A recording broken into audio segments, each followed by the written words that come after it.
नमस्कार मेरे प्यारे साथियों। आज मैं आप लोगों के सामने श्रीमद् भागवत महापुराण के नवम स्कंद का चतुर्थो अध्याय लेकर आई हूँ और इस अध्याय का नाम है नाभाग और अम्बरीश की कथा।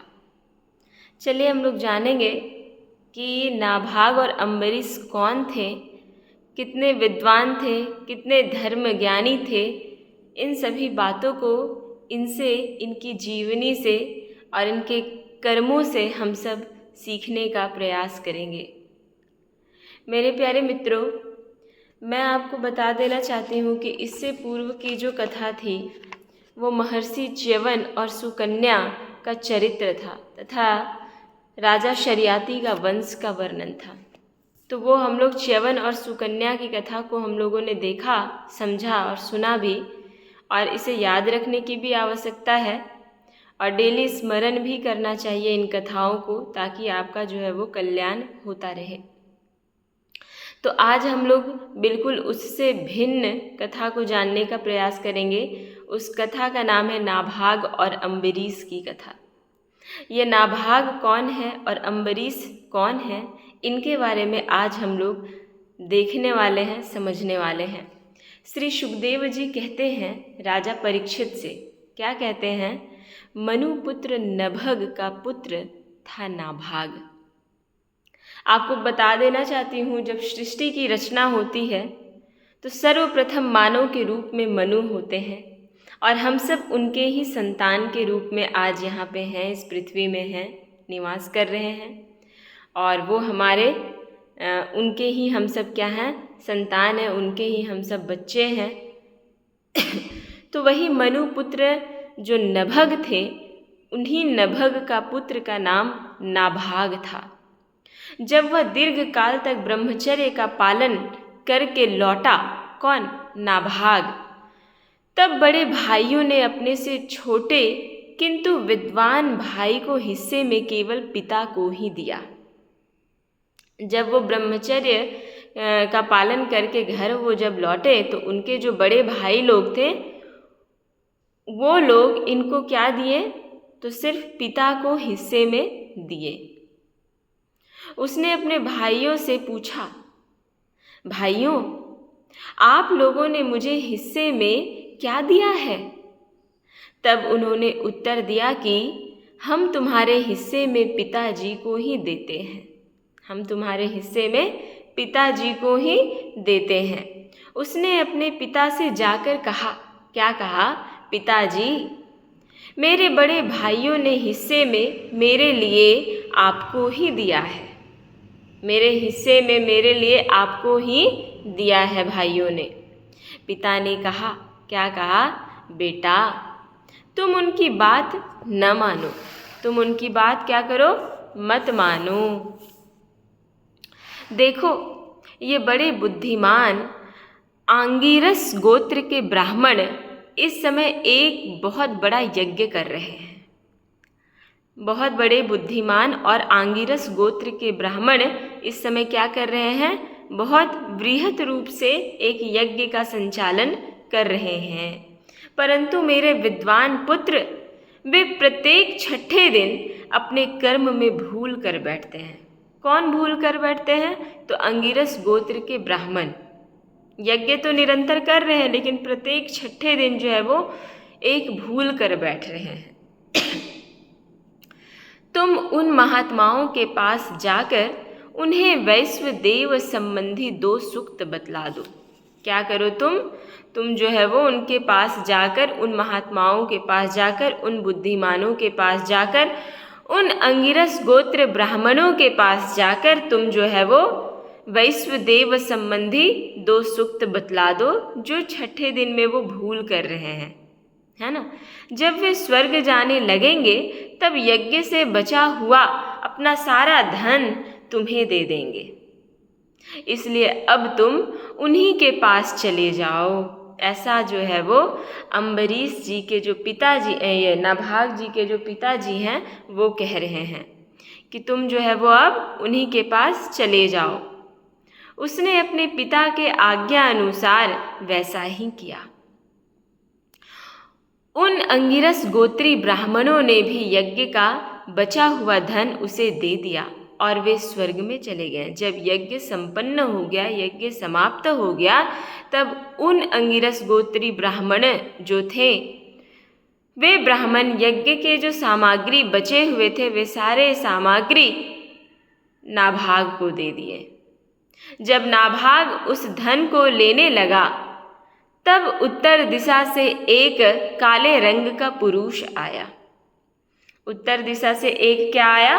काले रंग का पुरुष आया। उसने कहा, इस यज्ञ भूमि में जो कुछ बचा हुआ है वह सब धन मेरा है। वो जो काले रंग का पुरुष आया था, वो कहने लगा कि इस यज्ञ में जो कुछ भी बचा है वह सारा धन मेरा है। तो नाभाग ने कहा, क्या कहा? ऋषियों ने यह धन मुझे दिया है। जो ऋषि लोग थे यहाँ पे जो यज्ञ कर रहे थे, वे ऋषि लोग यह धन जो है वो मुझे देकर गए हैं, इसलिए यह मेरा है। इस पर उस पुरुष ने कहा, हमारे विवाद के विषय में तुम्हारे पिता से ही प्रश्न किया जाए। वो जो काले रंग का पुरुष आया था, वो कहा कि हमारे विवाद के विषय में तुम अपने पिता से ही प्रश्न कर लो। तब नाभाग ने जाकर पिता से पूछा, क्या पूछा? कि यही कि जो वो धन है वो किसका है। पिता ने कहा, एक बार दक्ष प्रजापति यज्ञ में ऋषि लोग यह निश्चय कर चुके हैं कि यज्ञ भूमि में जो कुछ बचा रहता है वह सब रुद्रदेव का हिस्सा है, इसलिए वह धन तो महादेव जी को ही मिलना चाहिए। ऐसा जो है वो नभग जी कहें नाभाग को। नाभाग ने जाकर उन काले रंग के पुरुष रुद्र भगवान को प्रणाम किया और कहा कि प्रभो, यज्ञ भूमि की सभी वस्तुएं आपकी हैं। मेरे पिता ने ऐसा ही कहा है। भगवान, मुझसे अपराध हुआ है, मैं सिर झुकाकर आपसे क्षमा मांगता हूँ। तब भगवान रुद्र ने कहा, तुम्हारे पिता ने धर्म के अनुकूल निर्णय दिया है और तुमने भी मुझसे सत्य ही कहा है। तुम वेदों का अर्थ तो पहले से ही जानते हो। अब मैं तुम्हें सनातन ब्रह्म तत्व का ज्ञान देता हूँ। किस चीज़ का ज्ञान देता हूँ? सनातन ब्रह्म तत्व का ज्ञान देता हूँ। यह यज्ञ बचा हुआ मेरा जो अंश है, यह यज्ञ में जो कुछ भी बचा हुआ मेरा जो अंश है, यह धन भी मैं तुम्हें ही दे रहा हूँ। प्रसन्न होके महादेव जी वो सारा धन नाभाग को ही दे दिए। तुम इसे स्वीकार करो। इतना कहकर सत्य प्रेमी भगवान रुद्र अंतर्धान हो गए। जो मनुष्य प्रातः और सायंकाल एकाग्रचित्त से इस आख्यान का स्मरण करता है, वह प्रतिभाशाली एवं वेदज्ञ तो होता ही है, साथ ही अपने स्वरूप को भी जान लेता है। नाभाग के पुत्र हुए अम्बरीश, वे भगवान के बड़े प्रेमी एवं उदार धर्मात्मा थे। जो ब्रह्म शाप कहीं कभी रोका नहीं जा सका, वह भी अम्बरीश का स्पर्श ना कर सका। राजा परीक्षित ने पूछा, भगवन, मैं परम ज्ञानी राजर्षि अम्बरीश का चरित्र सुनना चाहता हूँ। ब्राह्मण ने क्रोधित होकर उन्हें ऐसा दंड दिया जो किसी प्रकार टाला नहीं जा सकता, परंतु वह भी उनका कुछ ना बिगाड़ सका। जब ब्राह्मण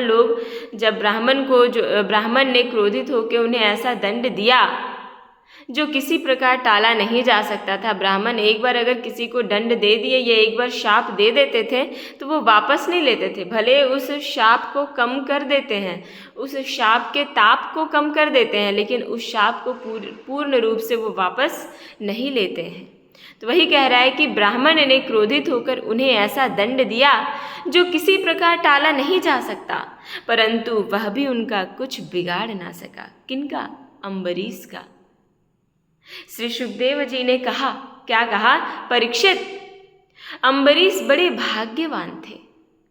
पृथ्वी के सातों द्वीपों, अचल संपत्ति और अतुलनीय ऐश्वर्य उनको प्राप्त था। किनको? राजा अम्बरीश को। यद्यपि ये सब साधारण मनुष्यों के लिए अत्यंत दुर्लभ वस्तुएं हैं, फिर भी वे इन्हें स्वप्न तुल्य समझते थे, क्योंकि वे जानते थे कि जिस धन वैभव के लोभ में पड़कर मनुष्य घोर नरक में जाता है, वह केवल 4 दिन की चांदनी है, उसका दीपक तो बुझा बुझाया है। भगवान श्री कृष्ण में और उनके प्रेमी साधुओं में उनका परम प्रेम था। उस प्रेम के प्राप्त हो जाने पर तो यह सारा विश्व और इसकी समस्त संपत्तियां मिट्टी के ढेले के समान जान पड़ती है। उन्होंने अपने मन को श्री कृष्ण चंद्र के चरणारविंद युगल में, वाणी को भगवत गुणारणु वर्णन में, हाथों को श्री हरि मंदिर के मार्जन सेचन में और अपने कानों को भगवान अच्युत की मंगलमयी कथा के श्रवण में लगा दिया। उन्होंने अपने नेत्र मुकुंद मूर्ति एवं मंदिरों के दर्शनों में लगाया, अंग संग भगवत भक्तों के शरीर स्पर्श में, नासिका का उनके चरण कमलों पर चढ़ी श्रीमती तुलसी के दिव्य गंध में, और रसना अर्थात जिह्वा को भगवान के प्रति अर्पित नैवेद्य प्रसाद में संलग्न कर दिया। किन्होंने? अम्बरीश ने। अम्बरीश के पैर भगवान के क्षेत्र आदि की पैदल यात्रा करने में ही लगे रहते थे, और वे सिर से भगवान श्री कृष्ण के चरण कमलों की वंदना किया करते थे। राजा अम्बरीश ने माला, चंदन आदि भोग सामग्री को भगवान की सेवा में समर्पित कर दिया था। संपूर्ण शरीर के अंगों को भगवान के विभिन्न कार्यों में समर्पित कर दिया था अपने आप को, भोगने की इच्छा से नहीं, बल्कि इसलिए कि इससे वह भगवत प्रेम प्राप्त हो जाए, जो पवित्र कीर्ति भगवान के निज जनों में ही निवास करता है। इस प्रकार उन्होंने अपने सारे कर्म यज्ञ पुरुष इंद्रियातीत भगवान के प्रति उन्हें सर्वात्मा एवं सर्वस्वरूप समझकर समर्पित कर दिए थे, और भगवत भक्त ब्राह्मणों की आज्ञा के अनुसार वे इस पृथ्वी का शासन करते थे। उन्होंने धन्व नाम के निर्जल देश में सरस्वती नदी के प्रवाह के सामने वशिष्ठ, असित, गौतम आदि भिन्न भिन्न आचार्यों द्वारा महान ऐश्वर्य के कारण सर्वांग परिपूर्ण तथा बड़ी बड़ी दक्षिणा वाले अनेकों अश्वमेध यज्ञ करके यज्ञाधिपति भगवान की आराधना की थी। उनके यज्ञों में देवताओं के साथ जब सदस्य और ऋत्विज बैठ जाते थे, तब उनकी पलकें नहीं पड़ती थी, और वे अपने सुंदर वस्त्र और वैसे ही रूप के कारण देवताओं के समान दिखाई पड़ते थे। कौन? अम्बरीश। उनकी प्रजा महात्माओं के द्वारा गाए हुए भगवान के उत्तम चरित्रों का किसी समय बड़े प्रेम से श्रवण करती और किसी समय उनका गान करती। उनकी प्रजाएं भी वैसे ही थी जैसे राजा अम्बरीश थे। इस प्रकार उनके राज्य के मनुष्य देवताओं के अत्यंत प्यारे स्वर्ग की भी इच्छा नहीं करते थे, क्योंकि उन्हें पता था कि मुझे स्वर्ग इच्छा नहीं करने पे भी मुझे हर कुछ मिल जाएगा, क्योंकि हम भगवान के चरण कमलों की वंदना कर रहे हैं। वे अपने हृदय में अनंत प्रेम का दान करने वाले श्री हरि का नित्य निरंतर दर्शन करते रहते थे। इसलिए उन लोगों को वह भोग सामग्री भी हर्षित नहीं कर पाती थी, क्योंकि वो दिन रात भगवान को ही स्मरण करते रहते थे। इसलिए इस संसार के मोह माया में वो थोड़ा भी वो फंसते नहीं थे, जो बड़े बड़े सिद्धों को भी दुर्लभ होती थी। वे वस्तुएं उनके आत्मानंद के सामने अत्यंत तुच्छ और तिरस्कृत थी। राजा अम्बरीश इस प्रकार तपस्या से युक्त भक्ति योग और प्रजा पालन रूप सर्वधर्म के द्वारा भगवान को प्रसन्न करने लगे, और धीरे धीरे उन्होंने सब प्रकार की आसक्तियों को त्याग दिया, परित्याग कर दिया। घर, स्त्री, पुत्र, भाई, बंधु, बड़े बड़े हाथी, रथ, घोड़े एवं पैदलों की चतुरंगिनी सेना, अक्षय रत्न, आभूषण और आयुध आदि समस्त वस्तुओं तथा कभी समाप्त न होने वाली कोशों के संबंध में उनका ऐसा दृढ़ निश्चय था कि वे सब के सब असत्य हैं। उनकी अनन्य प्रेममयी भक्ति से प्रसन्न होकर भगवान ने उनकी रक्षा के लिए सुदर्शन चक्र को नियुक्त कर दिया था। वो इतने बड़े भक्त थे कि भगवान ने एक समय में उनकी रक्षा के लिए अपना सुदर्शन चक्र ही छोड़ दिया था, नियुक्त कर दिया था, जो विरोधियों को भयभीत करने वाला एवं भगवत भक्तों की रक्षा करने वाला है। राजा अम्बरीश की पत्नी भी उन्हीं के समान धर्मशील, संसार से विरक्त एवं भक्ति पारायण थी। एक बार उन्होंने अपनी पत्नी के साथ भगवान श्री कृष्ण की आराधना करने के लिए 1 वर्ष तक द्वादशी प्रधान एकादशी व्रत करने का नियम ग्रहण किया। व्रत की समाप्ति होने पर कार्तिक महीने में उन्होंने 3 रात तक उपवास किया और एक दिन यमुना जी में जाकर स्नान करके मधुवन में भगवान श्री कृष्ण की पूजा की। उन्होंने महाभिषेक की विधि से सब प्रकार की सामग्री और संपत्ति द्वारा भगवान का अभिषेक किया और हृदय से तन्मय होकर वस्त्र, आभूषण, चंदन, माला एवं अर्घ्य आदि के द्वारा उनकी पूजा की। यद्यपि महाभाग्यवान ब्राह्मणों को इस पूजा की कोई आवश्यकता नहीं थी, स्वयं ही उनकी सारी कामनाएं पूर्ण हो चुकी थी, वे सिद्ध थे, तथापि राजा अम्बरीश ने भक्ति भाव से उनका पूजन किया। तत्पश्चात पहले ब्राह्मणों को स्वादिष्ट और अत्यंत गुणकारी भोजन कराकर उन लोगों के घर 60 करोड़ गौएं सुसज्जित करके भेज दिया। उन गौओं के सींग सुवर्ण से जान पड़ते थे और खुर चांदी के समान प्रतीत हो रहे थे। सुंदर सुंदर वस्त्र उन्हें ओढ़ा दिए गए थे। वे गौएं बड़ी सुशील, छोटी अवस्था की, देखने में सुंदर, बछड़े वाली और खूब दूध देने वाली थी। उनके साथ दुहने की उपयुक्त सामग्री भी उन्होंने भिजवा दी थी। जब ब्राह्मणों को सब कुछ मिल चुका, तब राजा ने उन लोगों से आज्ञा लेकर व्रत का पारण करने की तैयारी की। उस समय शाप और वरदान देने में समर्थ स्वयं दुर्वासा जी उनके यहाँ अतिथि के रूप में पधारे। राजा अम्बरीश ने उन्हें देखते ही उठकर खड़े हो गए, आसन देकर बैठाया और विविध सामग्रियों से अतिथि के रूप में आए हुए दुर्वासा जी की पूजा की। उनके चरणों में प्रणाम करके अम्बरीश ने भोजन के लिए प्रार्थना की। दुर्वासा जी ने अम्बरीश की प्रार्थना स्वीकार कर ली और इसके बाद आवश्यक कर्मों से निवृत्त होने के लिए वे नदी तट पर चले गए। वे ब्रह्म का ध्यान करते हुए यमुना के पवित्र जल में स्नान करने लगे। इधर द्वादशी केवल घड़ी भर शेष रह गई थी। धर्मज्ञ अम्बरीश ने धर्म संकट में पड़कर ब्राह्मणों के साथ परामर्श किया। उन्होंने कहा, ब्राह्मण देवताओं, ब्राह्मण को बिना भोजन कराए स्वयं खा लेना और द्वादशी रहते पारण न करना दोनों ही दोष है ना। इसलिए इस समय जैसा करने से मेरी भलाई हो और मुझे पाप न लगे, ऐसा काम करना चाहिए।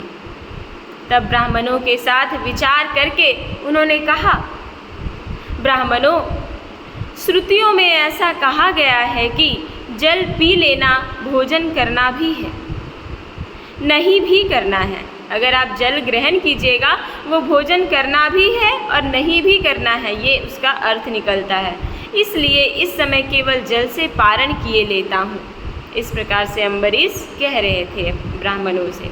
ऐसा निश्चय करके मन ही मन भगवान का चिंतन करते हुए राजर्षि अम्बरीश ने जल पी लिया और परीक्षित वे केवल दुर्वासा जी के आने की बाट देखने लगे। दुर्वासा जी आवश्यक कर्मों से निवृत्त होकर यमुना तट से लौट आए। जब राजा ने आगे बढ़कर उनका अभिनंदन किया तब उन्होंने अनुमान से ही समझ लिया कि राजा पारण कर लिया है। ऐसा दुर्वासा जी को समझ में आ गया। उस समय दुर्वासा जी बहुत भूखे थे, इसलिए यह जानकर कि राजा ने पारण कर लिया है, वे क्रोध से थर थर कांपने लगे। भौहों के चढ़ जाने से उनका मुंह विकट हो गया। उन्होंने हाथ जोड़कर खड़े अम्बरीश से डांट कर कहा, अहो देखो तो सही, यह कितना क्रूर है। यह धन के मद में मतवाला हो रहा है। भगवान की भक्ति तो इसे छू तक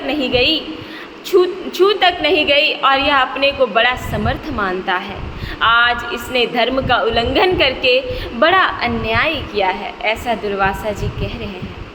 देखो, मैं इसका अतिथि होकर आया हूँ। इसने अतिथि सत्कार करने के लिए मुझे निमंत्रण भी दिया है, किंतु फिर भी मुझे खिलाए बिना ही खा लिया है। अच्छा देख, तुझे अभी इसका फल चखाता हूँ। ऐसा दुर्वासा जी क्रोधित होकर अम्बरीश को कह रहे हैं। यो कहते कहते वो क्रोध से जल उठे। उन्होंने अपनी एक जटा उखाड़ी और उससे अम्बरीश को मार डालने के लिए एक कृत्या उत्पन्न की। वह प्रलय की आग के समान दहक रही थी। वह अपने समान जलती हुई हाथ में तलवार लेकर राजा अम्बरीश पर टूट पड़ी। उस समय उसके पैरों की धमक से पृथ्वी कांप रही थी, परंतु राजा अम्बरीश उसे देखकर उससे तनिक भी विचलित नहीं हुए। वे एक पग भी नहीं हटे, ज्यों के त्यों खड़े रहे। परम पुरुष परमात्मा ने अपने सेवक की रक्षा के लिए पहले से ही सुदर्शन चक्र को नियुक्त कर रखा था। जैसे आग क्रोध से गुर्राते हुए सांप को भस्म कर देती है, वैसे ही चक्र ने दुर्वासा जी की कृत्या को जलाकर राख का ढेर कर दिया। जब दुर्वासा जी ने देखा कि मेरी बनाई हुई कृत्या तो जल रही है और चक्र मेरी ओर आ रहा है, तब वे भयभीत हो अपने प्राण बचाने के लिए जी छोड़कर एकाएक भाग निकले। जैसे ऊंची ऊंची लपटों वाला दावानल सांप के पीछे दौड़ता है, वैसे ही भगवान का चक्र उनके पीछे पीछे दौड़ने लगा। जब दुर्वासा जी ने देखा कि चक्र तो मेरे पीछे लग गया है, तब सुमेरु पर्वत की गुफा में प्रवेश करने के लिए वे उसी ओर दौड़ पड़े। दुर्वासा जी की दिशा आकाश, पृथ्वी, अतल वितल आदि नीचे के लोक, समुद्र, लोकपाल और उनके द्वारा सुरक्षित लोक एवं स्वर्ग तक में गए, परंतु जहाँ जहाँ वे गए वहीं वहीं उन्होंने असह्य तेज वाले सुदर्शन चक्र को अपने पीछे लगा देखा। जब उन्हें कहीं भी कोई रक्षक न मिला, तब तो वे और भी डर गए। अपने लिए त्राण ढूंढते हुए वे देव शिरोमणि ब्रह्मा जी के पास गए और बोले, ब्रह्मा जी, आप स्वयंभू हैं, भगवान के इस तेजोमय चक्र से मेरी रक्षा कीजिए। ब्रह्मा जी ने कहा, जब मेरी 2 परार्ध की आयु समाप्त होगी और काल स्वरूप भगवान अपनी यह सृष्टि लीला समेटने लगेंगे और इस जगत को जलाना चाहेंगे, उस समय उनके भ्रूभंग मात्र से यह सारा संसार और मेरा यह लोक भी लीन हो जाएगा।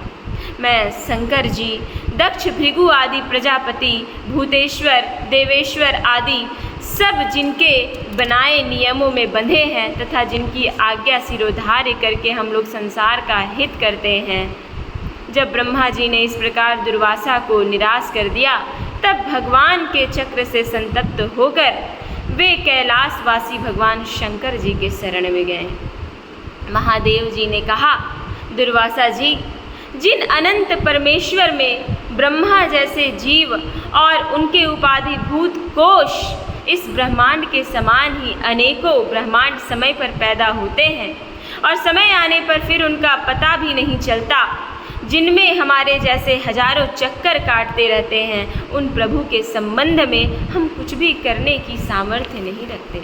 इस प्रकार से महादेव जी भी कह रहे हैं। मैं सनत कुमार, नारद, भगवान ब्रह्मा, कपिल देव, अपांतरतम देवल, धर्म, आसुरी तथा मरीचि आदि दूसरे सर्वज्ञ सिद्धेश्वर, ये हम सभी भगवान की माया को नहीं जान सकते, क्योंकि हम उसी माया के घेरे में हैं। यह चक्र उन विश्वेश्वर का शस्त्र है, यह हम लोगों के लिए असह्य है। तुम उन्हीं की शरण में जाओ, वे भगवान ही तुम्हारा मंगल करेंगे। वहाँ से भी निराशा होकर दुर्वासा भगवान के परम धाम बैकुंठ में गए। दुर्वासा भगवान जो है वो कहाँ गए? परम धाम बैकुंठ में। लक्ष्मीपति भगवान लक्ष्मी के साथ ही निवास करते हैं। दुर्वासा जी भगवान के चक्र की आग से जल रहे थे। वे कांपते हुए भगवान के चरणों में गिर पड़े। उन्होंने कहा, हे अच्युत, हे अनंत, आप संतों के एकमात्र वांछनीय हैं। प्रभो, विश्व के जीवन दाता, मैं अपराधी हूँ, आप मेरी रक्षा कीजिए। आपका परम प्रभाव न जानने के कारण ही मैंने आपके प्यारे भक्त का अपराध किया है। प्रभो, आप मुझे उससे बचाइए। आपके तो नाम का ही उच्चारण करने से नार की जीव भी मुक्त हो जाता है। श्री भगवान ने कहा, क्या कहा? दुर्वासा जी, मैं सर्वथा भक्तों के अधीन हूँ, मुझ में तनिक भी स्वतंत्रता नहीं है। मेरे सीधे साधे सरल भक्तों ने मेरे हृदय को अपने हाथ में कर रखा है। भक्तजन मुझसे प्यार करते हैं और मैं उनसे प्यार करता हूँ, मैं उनसे प्रेम करता हूँ। ब्राह्मण, अपने भक्तों का एकमात्र आश्रय मैं ही हूँ। इसलिए अपने साधु स्वभाव भक्तों को छोड़कर मैं न तो अपने आप को चाहता हूँ और न अपनी अर्धांगिनी विनाश रहित लक्ष्मी को चाहता हूँ। जो भक्त स्त्री, पुत्र, गृह, गुरुजन, प्राण, धन, इहलोक और परलोक सबको छोड़कर केवल मेरी शरण में आ गए हैं, उन्हें छोड़ने का संकल्प भी मैं कैसे कर सकता हूँ? ऐसा जो है वो अच्युत भगवान कह रहे हैं। जैसे सती स्त्री अपने पातिव्रत से सदाचारी पति को वश में कर लेती है, वैसे ही मेरे साथ अपने हृदय को प्रेम बंधन से बांध रखने वाली समदर्शी साधु भक्ति के द्वारा मुझे अपने वश में कर लेते हैं। जो मुझसे प्रेम करता है, जो मेरी भक्ति करता है, जो मेरे लीलाओं का गान करता है, श्रवण करता है, चिंतन करता है, भला मैं उसे कैसे त्याग सकता हूँ? मैं नहीं त्याग सकता। मेरे अनन्य प्रेमी भक्त सेवा से ही अपने को परिपूर्ण कृतकृत्य मानते हैं। मेरी सेवा के फलस्वरूप जब उन्हें सालोक्य, सारूप्य आदि मुक्तियाँ प्राप्त होती हैं, तब वे उन्हें भी स्वीकार करना नहीं चाहते। फिर समय के फेर से नष्ट हो जाने वाली वस्तुओं की तो बात ही क्या है। दुर्वासा जी, मैं आपसे और क्या कहूँ? मेरी प्रेमी भक्त तो मेरे हृदय है, मेरे जो प्रेमी भक्त तो मेरे हृदय हैं, और उन प्रेमी भक्तों का हृदय स्वयं मैं हूँ। वे मेरे अतिरिक्त और कुछ नहीं जानते तथा मैं उनके अतिरिक्त और कुछ नहीं जानता।